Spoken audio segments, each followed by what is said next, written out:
भारत की ओर से कुछ खिलाड़ी हैं अच्छे प्रदर्शन करेंगे, जैसे कहें आपके विराट कोहली जी का प्रदर्शन अच्छा होगा। उनकी ग्रह स्थिति अगर देखी जाए तो वृष राशि और रोहिणी नक्षत्र आता है, तो उस आधार पर शनि की स्थिति बहुत अच्छी है। केंद्र और त्रिकोण का संबंध बन रहा है शनि में। केंद्र त्रिकोण पतयः संबंधेन परस्परम, इसलिए विराट कोहली जी का प्रदर्शन पहले भी अच्छा रहा और आगे भी प्रदर्शन बहुत अच्छा रहेगा।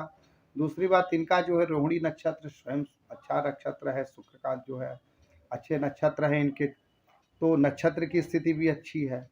विराट कोहली जी, इनका भी जो है वृष राशि होने की वजह से ये भी अच्छा प्रदर्शन करेंगे। रोहिणी नक्षत्र है। रोहित शर्मा जी का स्वाति नक्षत्र है, चूंकि श्रेयांश अय्यर जी का कुंभ है, तो कुंभ में शनि की स्थिति मूल त्रिकोण में है, तो श्रेयांश जी का भी अच्छा प्रदर्शन होगा। और बॉलर के रूप में देखा जाए तो जसप्रीत बुमराह, जिनका मकर लग्न है, तो मकर लग्न होने की वजह से मकर में शनि की स्थिति अच्छी है वहाँ पर। और मोहम्मद सिराज पर भी शनि का प्रभाव ज़्यादा होने की वजह से ग्रह स्थिति देखने से इन खिलाड़ियों का प्रदर्शन भारत के लिए बहुत अच्छा होगा। जय विश्व।